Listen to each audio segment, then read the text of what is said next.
नमस्कार साथियों। हिमाचल प्रदेश की जीके सीरीज़ में मैं विजय चौहान आपका फिर से स्वागत करता हूँ। इससे पहले हमने कुल्लू को कंप्लीट डिस्कस कर लिया है, जिसमें कुल्लू का इकोनॉमी, कल्चर, ज्योग्राफी वगैरह सब कंप्लीट हुआ है। आज के इस टॉपिक में हम कुल्लू का इतिहास देखेंगे। इनिशियल हिस्ट्री ये 2 पार्ट में रहेगा, सेकंड पार्ट भी आपको प्लेलिस्ट में सून देखने को मिलेगा, ठीक है? अगर आप हमारे चैनल पर नए हैं, सब्सक्राइब करें, शेयर करें, लाइक करें और कमेंट भी करें कि क्या आपको हमारे कंटेंट अच्छे लग रहे हैं। और ये सीरीज़ हिमाचल प्रदेश के सभी एग्जामिनेशन के लिए बहुत इम्पोर्टेंट रहती हैं, चाहे हिमाचल प्रदेश एडमिनिस्ट्रेटिव सर्विसेज हो, आने वाली नायब तहसीलदार एग्जामिनेशन हो, अलाइड हो, टीजीटी हो, पीजीटी हो, जेबीटी हो और पटवारी हो, ठीक है? तो चलिए शुरू करते हैं इस सीरीज़ को। ठीक है जी। कुल्लू जिले का इतिहास पढ़ रहे हैं हम, ठीक है। इनिशियल चीज़ें कुछ कुल्लू के इम्पोर्टेंट ज्योग्राफी से भी यहाँ पर हैं, जैसे कि कुल्लू उत्तर और उत्तर पूर्व में लाहौल स्पीति और कांगड़ा तथा दक्षिण पूर्व में किन्नौर और शिमला से घिरा हुआ है। कुल्लू का इम्पोर्टेंट मैप हम पहले देख चुके हैं, तो मुझे लगता है कि इस लाइन की यहाँ पर ज़रूरत नहीं है, ठीक है। आप इसको कुल्लू के इनिशियल टॉपिक में देखकर प्रॉपर तरीके से समझ सकते हैं। नेक्स्ट इंपॉर्टेंट लाइन, कुल्लू कभी एक बड़ा राज्य था, महत्व में केवल कश्मीर और कांगड़ा के बाद। इंपॉर्टेंट बात हो रही है, ठीक है। इनिशियल टाइम में जो कुल्लू था वो बहुत बड़ा राज्य हुआ करता था, ठीक है। इससे बड़े कांगड़ा हुआ करता था और कश्मीर हुआ करता था।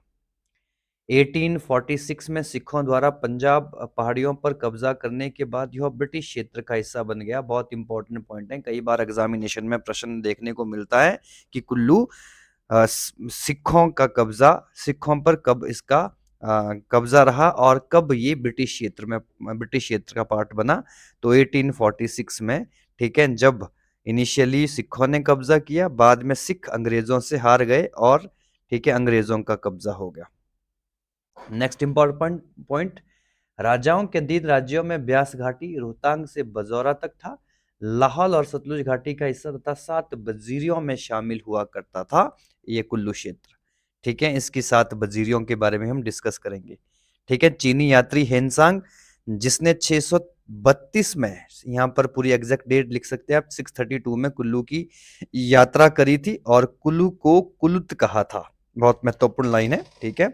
इनिशियली कुल्लू को कुलुत राज्य के नाम से जाना जाता था और ये नाम, ठीक है, इसे हेनसांग के द्वारा दिया गया था। हेनसांग एक चीनी यात्री हुआ करता था। कुल्लू की इंपॉर्टेंट 7 बजीरियां, ठीक है, जिसमें सबसे पहली आती है, यानी इंपॉर्टेंट एरियाज को बजीरी कहा गया। परोल बजीरी, आज का जो कुल्लू प्रॉपर क्षेत्र है वो परोल बजीरी का पार्ट हुआ करता था। नंबर 2 रूपी बजीरी, ठीक है। पार्वती और सैंज नाले के बीच जो कनावर क्षेत्र है वो पहले रूपी बजीरी के नाम से जाना जाता था, ठीक है। लगमहाराज बजीरी, ठीक है, लगमहाराज बजीरी सरवरी नाले से दाहिना किनारा और सुल्तानपुर और ब्यास से बजौरा तक, यानी कि आप इतना बोल सकते हैं कि सरवरी नदी से बजौरा तक का एरिया, जिसमें सुल्तानपुर भी आता है, ये पहले लग महाराज मजीरी। और इंपॉर्टेंट बजीरी सिराज, ठीक है, उत्तरी भाग, ठीक है, नॉर्दर्न जो मनाली क्षेत्र वगैरह हो गया है, ठीक है, नॉर्दर्न पार्ट ऑफ कुल्लू, ठीक है, बाहरी और आंतरिक सराज क्षेत्र, ये किसके पार्ट हुआ करते थे? सराज बजीरी के। और एक आता है लगसारी बजीरी, लगसारी बजीरी, तो फोजल और सरवरी नाले के बीच का क्षेत्र, ठीक है, ये क्या कहलाता था? लगसारी बजीरी। और बंगाल बजीरी, यानी कि छोटा बंगाल का भाग, ये आपका बंगाल बजीरी के रूप में जाना जाता था। और लाहौल बजीरी, दक्षिण पूर्व लाहौल का क्षेत्र, इसको लाहौल बजीरी के नाम से जाना जाता था। आप इसको प्रॉपर तरीके से अपने नोट्स में लिखें। आपको ये याद करना चाहिए, बहुत इंपॉर्टेंट टॉपिक हो जाता है। चलिए, जो टॉपिक हमारा शुरू हो रहा है, हिस्टोरिकल एविडेंसेस, ठीक है, कुल्लू को पढ़ने के। कुल्लू का प्रमाणिक इतिहास हीरनंद शास्त्री, ठीक है, और हारकोट की एक इंपॉर्टेंट पुस्तक है जिसका नाम है कुल्लू, लाहौल एंड स्पीति में इंपॉर्टेंट सोर्स के रूप में हम इसको देखते हैं। यहाँ राइटर का नाम हारकोट, कैप्टन हारकोट आ गया है। उनकी प्रसिद्ध किताब कुल्लू एंड लाहौल स्पीति एक इंपॉर्टेंट सोर्स माना जाता है कुल्लू के इतिहास पढ़ने का। देवता जामलू की कथा के कारण कुल्लू की देवताओं की घाटी कहा जाता है? बहुत इंपॉर्टेंट प्रश्न है, ठीक है। इनिशियली हमने ऊपर कैप्शन में देख लिया है, ठीक है। कुल्लू पहला ऐसा क्षेत्र था जिसे देवताओं की घाटी कहा गया। यह त्रिगर्त के बाद दूसरा सबसे प्राचीन राज्य था। बहुत इंपॉर्टेंट लाइन, ठीक है। Second oldest state after Trigarta Kullu हुआ करता था, ठीक है जी। कुल्लू का नाम कुलुत से जोड़ा गया। हम हिंसांग की बात कर ही चुके हैं। पुराण, रामायण, महाभारत, बृहद संहिता आदि में भी कुल्लुत का उल्लेख देखने को मिलता है। बहुत इंपॉर्टेंट लाइन है, इसे भी जरूर प्रॉपर तरीके से नोट करें। हिस्टोरिकल फैक्ट्स ऑफ कुल्लू, ठीक है। कुल्लू के कुछ ऐतिहासिक तथ्य है। कुल्लू को तिब्बती शाही इतिहास में न्यूनती कहा गया है। बहुत इंपॉर्टेंट लाइन है ये, ठीक है। जो न्यूनती है, कई बार एग्जामिनेशन में इस तरह का प्रश्न आ गया कि तिब्बती जो शाही इतिहास है उसमें कुल्लू को क्या कहा गया है, तो न्यूनती कहा गया है। नंबर 2, सबसे प्राचीन ऐतिहासिक अभिलेख कुल्लू के राजा बिरियास के सिक्के पर मिलता है, ठीक है। तो ये भी दूसरी इंपॉर्टेंट लाइन मिलेगी कि जो कुल्लू का इतिहास है, ठीक है, इसके बारे में सबसे पहले जो सिक्के प्राप्त होते हैं राजा बिरियास के समय, उसमें भी कुल्लू का इतिहास देखने को मिलता है। जो सिक्के प्राप्त हुए हैं राजा बिरियास के कार्यकाल में, वो ब्राह्मी और संस्कृत लिपि में लिखे गए हैं तथा खरोष्टी में भी राणा शब्द देखने को मिलता है। ये रणा ना होकर राणा शब्द है, ठीक है। ये भी सिक्कों पर अंकित किया जाता था। तो बहुत इंपॉर्टेंट है, कुल्लू से प्राप्त सिक्के किस लिपि में लिखे गए, तो ब्राह्मी, संस्कृत और खरोष्टी। और क्या शब्द देखने को मिलता है, राणा शब्द देखने को मिलता है, ठीक है, सिक्कों में। इंपॉर्टेंट लाइन फिर से, चीनी यात्री हेनसांग ने कुल्लू को कुलुत कहा। बहुत इंपॉर्टेंट लाइन, 632 में यात्रा करता है कुल्लू की। उन्होंने घाटी में अशोक द्वारा निर्मित स्तूप का उल्लेख भी किया है। तो ये भी एक महत्वपूर्ण लाइन देखने को मिलती है कि हेनसांग कहता है कि कुल्लू घाटी में अशोक के द्वारा एक स्तूप का निर्माण भी किया गया था, ठीक है। ये लाइन भी एज इट इज पूछी जाती है कि किसने कहा था कुल्लू में जो स्तूप है उसके उल्लेख के बारे में कौन जानकारी देता है। कुल्लू की सबसे प्राचीन ताम्रपत्री निर्मंड से प्राप्त हुई है। ताम्रपत्री का मतलब होता है तांबे का एक प्लेट, ठीक है, जहां जो कुल्लू के वंशावलियों के बारे में बताती है, ठीक है। इस प्लेट में महाराजा समुद्र सेन का उल्लेख, जो कि कहां के राजा हुआ करते थे, लाहौल स्पीति, उसके चर्चा भी की गई है। जगतसुख के पास सजला कोठी बरसाया मंदिर में विष्णु का मुखौटा प्राप्त हुआ है। बहुत महत्वपूर्ण लाइन है हिस्टोरिकल एविडेंस के रूप में, ठीक है। यानी कि यहाँ के लोग विष्णु की पूजा भी करते थे, ठीक है। सुलानू ये मंडी क्षेत्र में पड़ता है। शिलालेख में रजीला बाल की हार का उल्लेख मिला है, ठीक है, ठीक है जी। इंपॉर्टेंट है ये लाइन भी।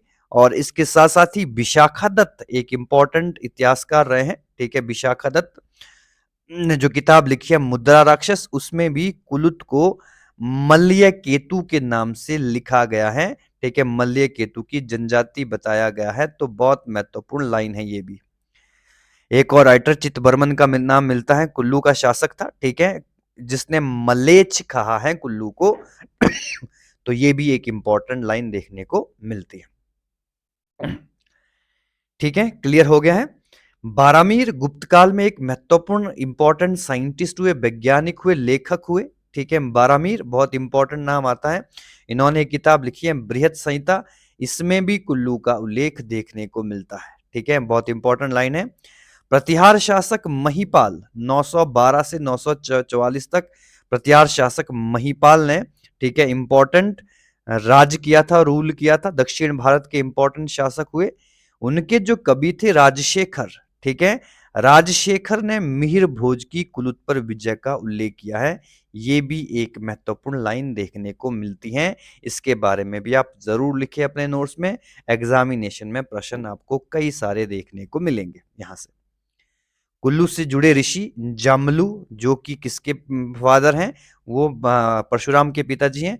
ऋषि वशिष्ठ, श्रृंगी ऋषि, संडल ऋषि, गौतम ऋषि, कपिल ऋषि, ये सारे इंपॉर्टेंट, मार्कंडे, पराशर, चिरमल, घूमल और मनु, ये सभी इंपॉर्टेंट ऋषियों का संबंध कुल्लू से रहा है, क्योंकि कुल्लू देवताओं की भूमि रही है और देवताओं के साथ साथ यहाँ पर काफी सारे ऋषियों ने तपस्या भी करी है। महाभारत में कुल्लू के राजा बृहत पर्वतेश्वर की हार अर्जुन से बताई गई है। महाभारत काल में हमने अर्जुन गुफा के बारे में डिस्कस किया था, ठीक है, जो कि मनाली में देखने को मिलती है, ठीक है। यहाँ पर जो पर्वतेश्वर एक राजा हुए, ठीक है, उनकी हार अर्जुन के द्वारा बताई गई है महाभारत काल में। इस काल में कुल्लू को कुलुत कहा जाता था, ठीक है, महाभारत काल में भी कुलुत को कुलुत ही कहा गया। और तिब्बती इतिहास में कुल्लू का उल्लेख देखने को मिलता है, ठीक है। तो ये इंपॉर्टेंट सभी हिस्टोरिकल एविडेंसेस हैं, ठीक है।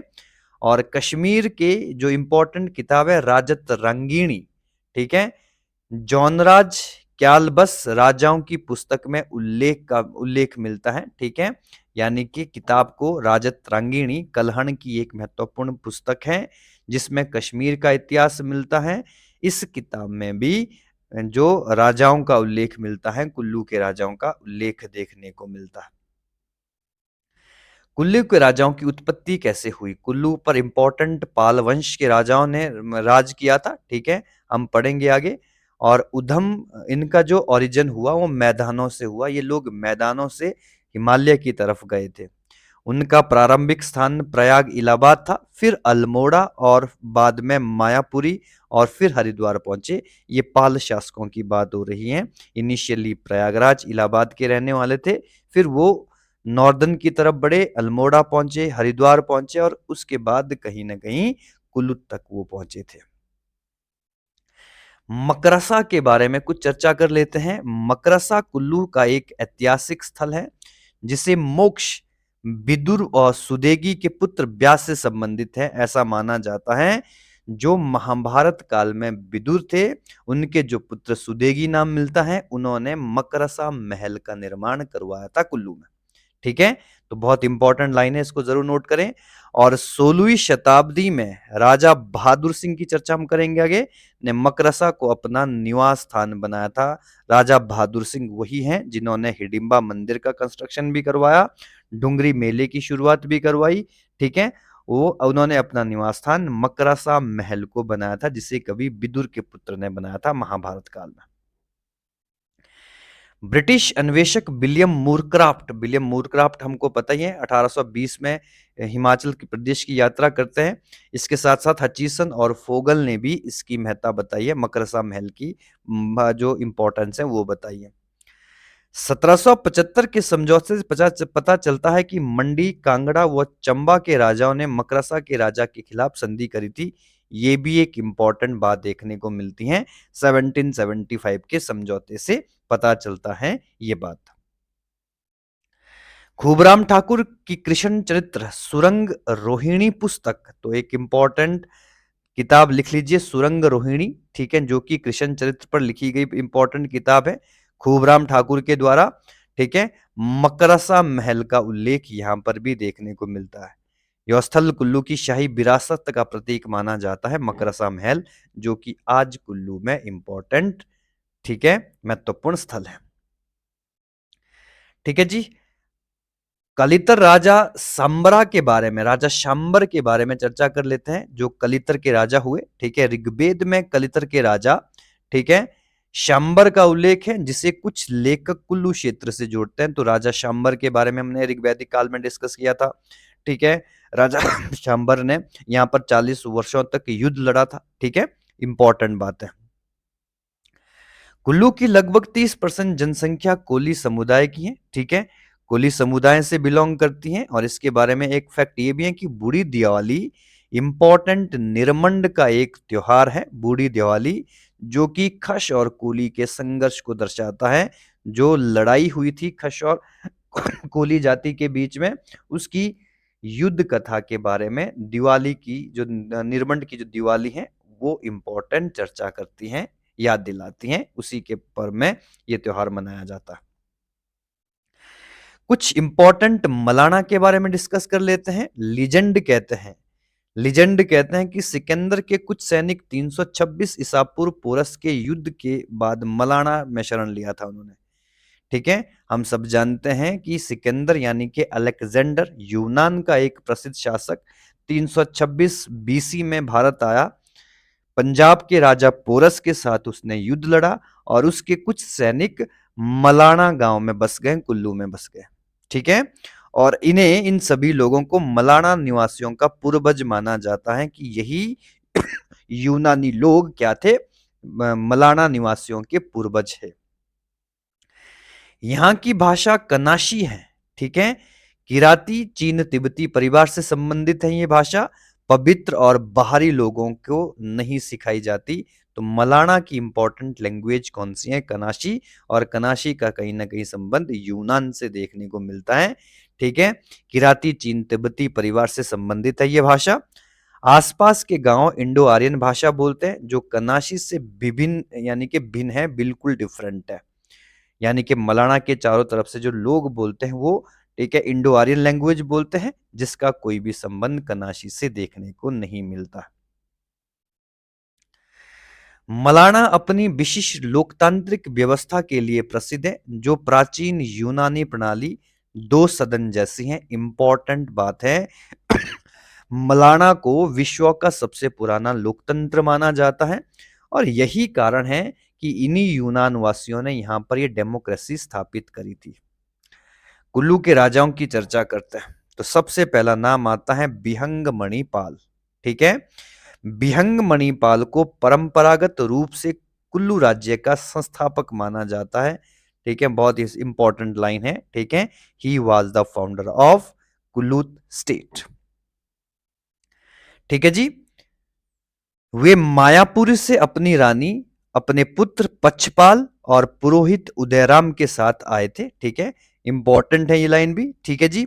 वो कहां से आए थे, ठीक है जी, मायापुरी से आए थे, उत्तराखंड का इंपॉर्टेंट प्लेस है।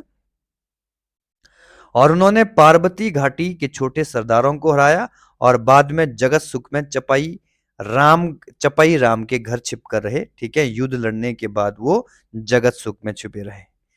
उसके बाद पछपाल को उन्होंने अपना राजा बनाया, ठीक है, जो उनके बेटे थे। और उन्होंने राणा और ठाकुरों से युद्ध किया और, ठीक है, एक इंपॉर्टेंट नाम आता है, ठीक है, गंजब, ठीक है, बेबला के राणा को हराया था, ठीक है। तो इस युद्ध के बाद ही इंपॉर्टेंट रूल शुरू हो गया था और प्रारंभिक काल में कुल्लू की राजधानी जगत सुख ही रही, ठीक है। यानी कि जहां पर वो पहले इनिशियली रहे थे, ठीक है, बिहंग मणिपाल, तो उसके बाद जगत सुख को इन्होंने कैपिटल, तो इनिशियल कैपिटल जगत सुख थी। एपीएफ हारकोट हमने पढ़ लिया इससे पहले। कुल्लू इन्होंने एक किताब लिखी है अभी जो कुल्लू और लाहौल स्पीति के ऊपर, ठीक है। कुल्लू में कुल 100 राजा हुए, 85 पाल वंश से संबंधित है और 15 सिंह वंश से।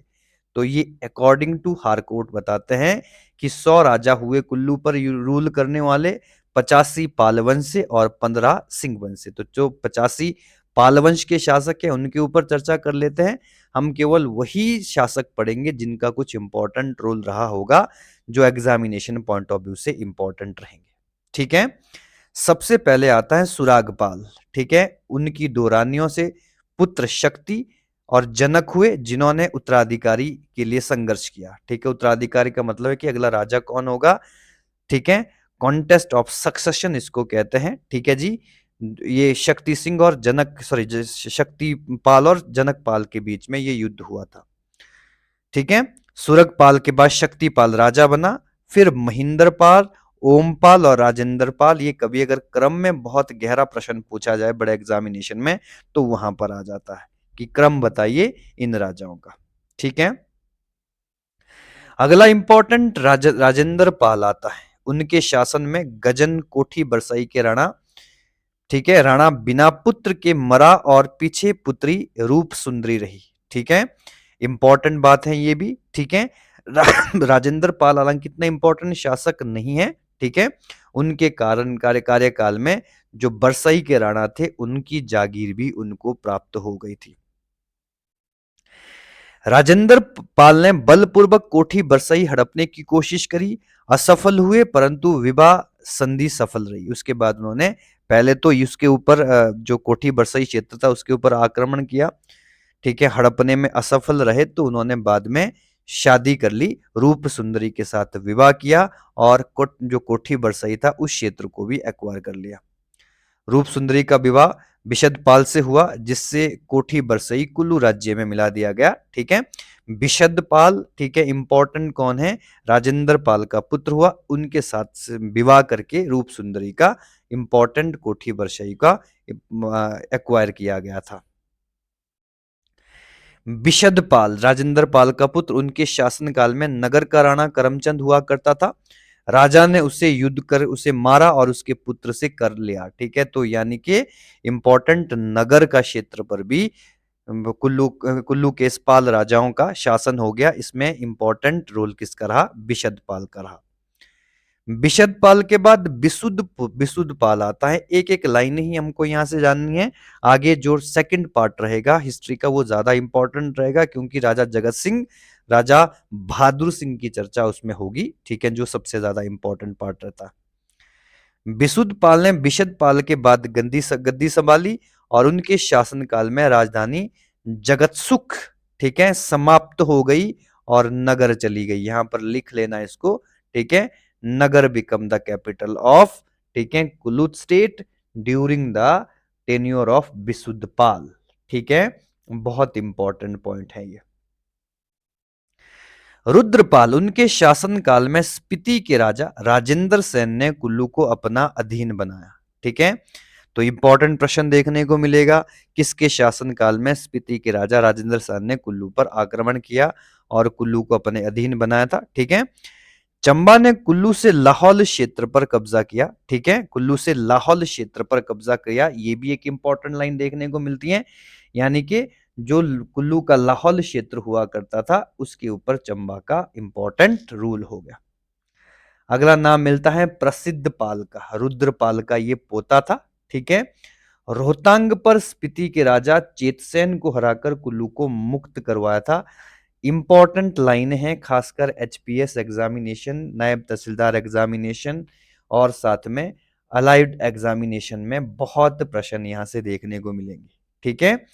लाहौल को चंबा से मुक्त कराने वाला शासक कौन था, प्रसिद्ध पाल था। दत्तेश्वर पाल ये बहुत महत्वपूर्ण राजा है कुल्लू का।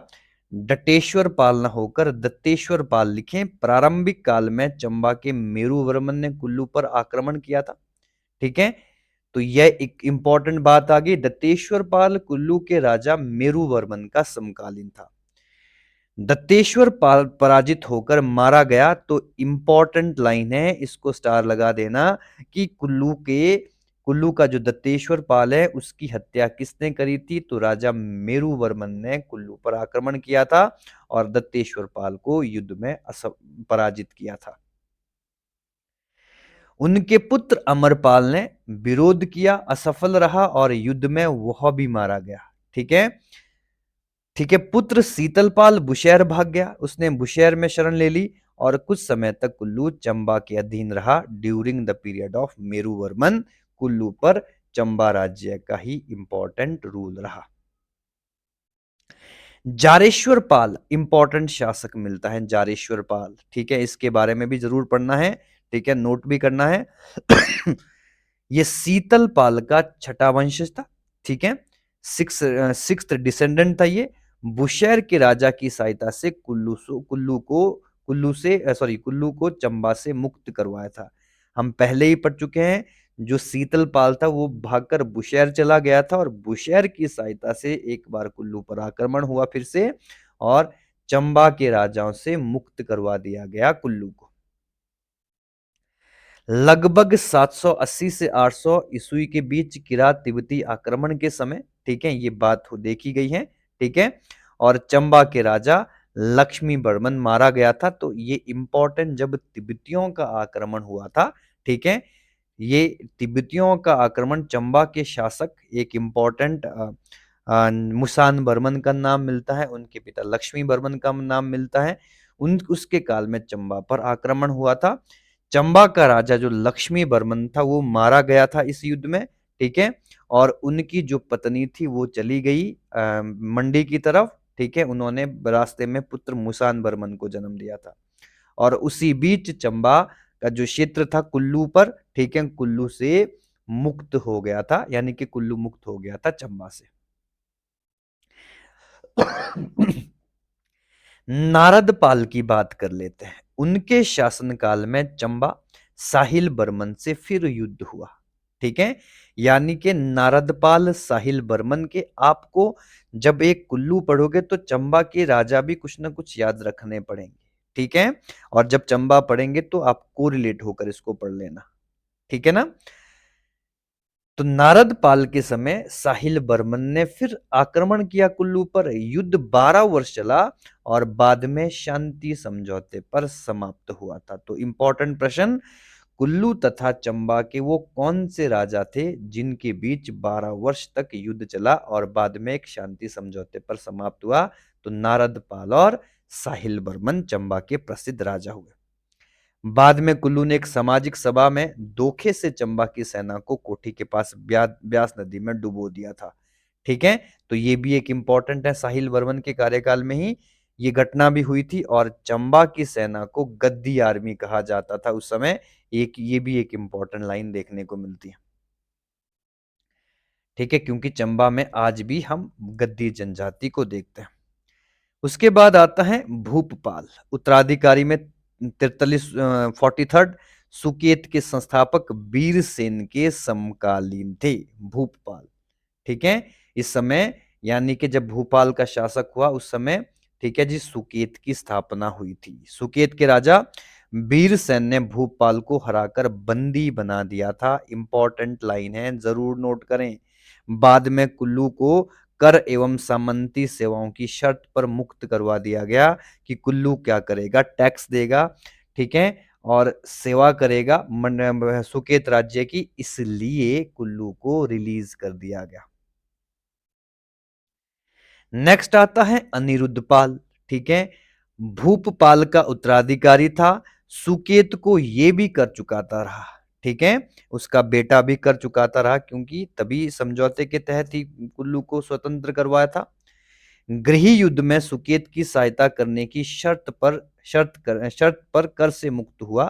ठीक है, जब गृह युद्ध हुआ सुकेत के अंदर, ठीक है, उस समय सहायता करनी पड़ेगी इस शर्त पर, जो टैक्स फ्री कर दिया गया था कुल्लू क्षेत्र को। वीरसेन ने कुल्लू के परोल, परोल बजीरी, लग बजीरी, रूपी बजीरी, सारी बजीरी और धुम्मी क्षेत्रों पर अधिकार कर लिया था। जब हम कुल्लू और सुकेत की बात करते हैं। कुछ इंपॉर्टेंट बातें राजा हस्तपाल प्रथम से संबंधित हुई। सुकेत इतिहास के अनुसार राजा विक्रमसेन ने गद्दी संभाली और अपने भाई त्रिविक्रमसेन को राज्य का प्रभार सौंपा था। मंडी का इतिहास जब पढ़ेंगे तो वहां पर विक्रमसेन और त्रिविक्रमसेन की कहानी देखने को मिलती है, जैसे बाली और सुग्रीव की कहानी देखने को मिलती है। ठीक है, विक्रमसेन ने अपनी गद्दी छोड़ दी और अपने भाई त्रिविक्रमसेन को सुकेत राज्य का राजा बनाकर चला गया। त्रिविक्रमसेन अविश्वासी निकला और उसने कुल्लू नरेश की सहायता ली और बाद में राज्य विक्रमसेन को लौटा दिया था। ठीक है, इनिशियली इनके बीच में भी युद्ध हुए। ठीक है, कुल्लू की सहायता ली विक्रमसेन को हराने में, जब विक्रमसेन वापस लौटा था। ठीक है, तो उसके बाद विक्रमसेन ने वापस त्रिविक्रमसेन को पराजित किया। ये सुकेत की कहानी है और एक बार फिर विक्रमसेन राजा बना था। सतलुज किनारे ज्यूरी में युद्ध हुआ। कुल्लू के हस्तपाल और त्रिविक्रमसेन दोनों मारे गए, तो इसको ज्यूरी का युद्ध कह सकते हैं आप। प्रश्न आएगा ज्यूरी का युद्ध किसके बीच में हुआ था? तो इसमें कहानी दो भाइयों की है, Vikramsen of Suket and Trivikramsen of Suket, और त्रिविक्रमसेन की सहायता कर रहा है कुल्लू का राजा हस्तपाल प्रथम। ठीक है, और कुल्लू के इस युद्ध में विक्रमसेन ने दोनों को मार दिया। इसके बाद विक्रमसेन ने कुल्लू पर भी अधिकार कर लिया। बहुत महत्वपूर्ण है। उसके बाद आता है हाशिरपाल। सुकेत नरेश लक्ष्मण सेन अल्पवयस्क था, तब हाशिरपाल ने कुल्लू को स्वतंत्र कर दिया। यानी कि जब विक्रमसेन मर गया तो विक्रमसेन के बाद लक्ष्मण सेन राजा बना, और लक्ष्मण सेन अभी छोटा बच्चा था। इसी का फायदा उठाकर हाशिरपाल ने कुल्लू को सुकेत राज्य से स्वतंत्र करवा दिया था। एक नाम और मिलता है संतोषपाल। लद्दाख पर अधिकार किया था संतोषपाल ने। ठीक है, इंपॉर्टेंट रूलर हैं। उसके पुत्र तेजपाल ने बाल्टिस्तान के शासक मोहम्मद खान को मार डाला और वहां से भी टैक्स वसूला था। ठीक है, बाल्टिस्तान ये आपका पाकिस्तान वाले क्षेत्र में आता है। ठीक है, और उसके बाद उचित पाल, उचित सॉरी ये आपका लद्दाख वाला पार्ट मिलता है। उसके बाद उचिती पाल हुआ जिसने तिब्बत पर आक्रमण किया था, तो ये भी एक इंपॉर्टेंट पार्ट देखने को मिलता है। सिकंदरपाल से प्रश्न बने हैं एग्जामिनेशन में। सिकंदरपाल के समय कुल्लू लद्दाख नरेश लाचेन उत्पला का करदाता बन गया था। ठीक है, यानी कि कुल्लू पर तिब्बत लद्दाख के राजाओं का शासक हो गया जिसका नाम था लाचन उत्पला। ठीक है, 1255 से 1280 के बीच की कहानी है और कुल्लू को टैक्स के रूप में, ठीक है, देना पड़ता था। ठीक है, कर स्वरूप जोज, जोज यानी कि याक और गाय की संकर जाति, ठीक है, और मनुष्य देने पड़ते थे कर के रूप में कुल्लू को, तिब्बत के लिए। दिल्ली के तोमर नरेश की मदद से बाल्टिस्तान और मानसरोवर तक तिब्बत पर अधिकार कर लिया था। ठीक है, इंपॉर्टेंट लाइन है। और दिल्ली नरेश ने स्वयं तिब्बतियों को हराया और कुल्लू को अनेक रियासतों का कर संग्रहक बना दिया, यानी कि इंपॉर्टेंट कुल्लू, ठीक है, अब स्वतंत्र हो गया तिब्बतियों से। और इसमें तोमर शासक दिल्ली के जिन्होंने मदद करी थी कुल्लू की। ठीक है, नेक्स्ट इंपॉर्टेंट आता है हस्तपाल सेकंड। ठीक है, बुशहर ने कुल्लू को हराया था इसके कार्यकाल में। राजा को टैक्स देना पड़ा और सतलुज नदी को सीमा मान लिया गया कि सतलुज से पार वाला क्षेत्र कुल्लू का होगा और सतलुज नदी से, ठीक है, जो फ्रंट क्षेत्र है, ठीक है, सतलुज जो आज का शिमला वाला एरिया पड़ता है, रामपुर बुशहर वाला क्षेत्र, वो बुशहर का पार्ट रहेगा। और सतलुज नदी के पार का जो जितना भी राज्य है वो उनको टैक्स देना पड़ेगा बुशहर को। तो ये हस्तपाल के कार्यकाल में हुआ था। गंभीरपाल, गंभीरपाल के कार्यकाल में बुशहर से क्षेत्र वापस लिए और सतलुज सीमा बनी। ठीक है, इसके कार्यकाल में बस इतनी सी घटना देखने को मिलती है। नंदपाल 65 पाल शासक हैं जिसमें से हम कुछ ही पढ़ रहे हैं जो इंपॉर्टेंट है एग्जामिनेशन पॉइंट ऑफ व्यू से। 62वें राजा नंदपाल के समय कुल्लू कांगड़ा के अधीन रहा। ठीक है, और धारिडपाल तक, धारिडपाल अगले शासक हुए और इंद्रपाल ने कांगड़ा से क्षेत्र वापस प्राप्त किया था। ठीक है, कुछ लाइनें हैं यहां से इंपॉर्टेंट, अगर चाहो तो आप नोट कर सकते हो एग्जामिनेशन पॉइंट ऑफ व्यू से। राजा उर्धान पाल को जरूर नोट करना क्योंकि जगत सुख में संध्या देवी का मंदिर राजा उर्धान पाल ने ही कंस्ट्रक्ट करवाया था। ठीक है, तो ये इनिशियल पार्ट है कुल्लू के इतिहास का जिसमें हमने कुल्लू का ancient history, medieval history discuss कर लिया है। ठीक है, लेटर मेडिवल और मॉडर्न इतिहास कुल्लू का बहुत इंपॉर्टेंट है जिसमें राजा जगत सिंह का इंपॉर्टेंट रोल, राजा बहादुर सिंह का इंपॉर्टेंट रोल सेकंड पार्ट में हम आपको उसके बारे में बताएंगे। ठीक है, अगर आप हमारे चैनल पर नए हैं सब्सक्राइब करें, शेयर करें। पूरे हिमाचल प्रदेश को डिटेल में हम अपने लेक्चर्स में पढ़ा रहे हैं जिसमें खासकर Himachal Pradesh administrative services anti allied को ही हम कवर करने की कोशिश कर रहे हैं। अगर आप टीजीटी पीजीटी जेबीटी पढ़ रहे हो, ठीक है, तो वहां पर भी आप काफी अच्छे क्वेश्चंस कर लोगे। इसके साथ साथ, ठीक है, एमसीक्यू सीरीज जिसमें लगभग 10,000 क्वेश्चन हम सॉल्व करने वाले हैं। अभी तक लगभग 1500 से 2000 क्वेश्चन एमसीक्यू हम सॉल्व कर चुके हैं। तो टॉपिक करने के बाद उनको भी जरूर सॉल्व करें, वहां से आपको काफी हेल्प देखने को मिलेगी। ठीक है, बहुत बहुत धन्यवाद।